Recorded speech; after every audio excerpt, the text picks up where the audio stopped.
All right, welcome back. So we've been focusing on the weather a lot this evening. And tonight's Unfiltered, rather, we want to kind of pull back the curtain a little bit and talk about how weather coverage works. Storm Track 8 Chief Meteorologist Ashley Brown joining us now. So if you can, Ashley, kind of give us an idea of how you break down covering the weather. All right, so for a storm like this, it's tricky, right?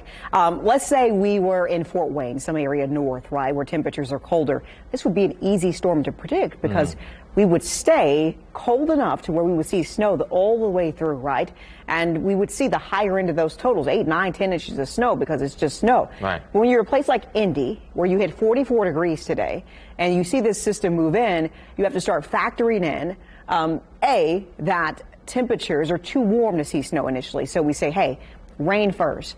But I have this limited amount of precipitation that will fall, right? And with that amount of precipitation, I have to decide how much of it is rain and how much of it is snow. I no longer get the liberty of saying this is all a, snow event. I have to factor in how long snow. And then that would start when we start kind of cutting down on totals. The timing is always kind of dicey, right? That I've learned from working with you. Yeah. How does that work and how does that impact your coverage?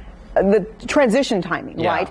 Let's say this system happened for us starting tonight at 10, 11 o'clock. There's not a lot of people on the road at 10, 11 p.m., right? But as we go through hour by hour and we see this system fall, if it was done by 4 or 5 a.m., I would say, hey, city crews have time. They have time to get out, clean up the roadways before 7 o'clock when people get out there. With this system, there is no time. We transition from rain to snow at 2, 3 a.m. and it falls heavy. I mean, 1 inch per hour, very heavy from about 4 a.m. through 9 a.m. That's when everybody's on the road, right? Right. And the cities can't do a good job cleaning up crews if everyone is on the road, which is reasons why we start seeing cancellations and delays, because we almost need to, so we can get out on the roads and kind of try to fix this. Something I've learned over the years of working with various meteorologists, especially you, is that things change, okay? Weather changes. So how do you deal with that reporting aspect of it? Because I know that when things don't always go the way that we anticipated, we get the emails. People don't understand, hey, all of this stuff could change with basically just one little thing, right? So meteorologists, this is what we call a hypothesis, right? This is a scientific theory based on the knowledge that I have, right? The knowledge that I have in this market, the knowledge that I have with the system, right? And I know for a fact that what we've seen in the past, over the last 3 or 4 weather systems, we have not done well with snow, right? Just not well at all. So I'm not going to automatically think that, oh, yeah, we're going to see 8, 9, 10 inches of snow. We're going to do well. We haven't done well in the past, so how would we do well now? As far as, getting it wrong, which happens sometimes because of this. We could stay in rain until 5 a.m. That totally ruins my snowfall totals and everyone else's across the city as well because it rained for too long. Mother Nature is always going to do her thing.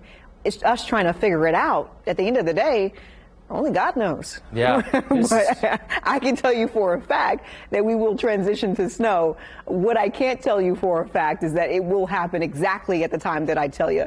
And an hour either way kind of can ruin the forecast, but I still think we're going to see several inches of snow. I think roads will be slick and snow covered. It's going to be a mess tomorrow morning overall as we watch for that transition. Just kind of the waiting period now. On a scale of 1 to 10, how tricky is this forecast? I would say it's probably up there with the most trickiest. I would say it's probably a 10.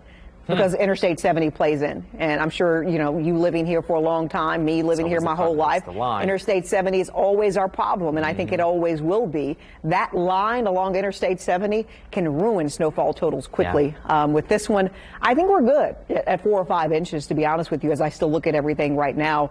I still think it's possible to see an hour here or there where we stay in the rain or stay in the snow and it kind of ruins totals just a little bit, but I think we're good. Well, this is the story of the night, as you very well know, so we're going to have you coming up here after the break as well. Stick with us. We're coming right back.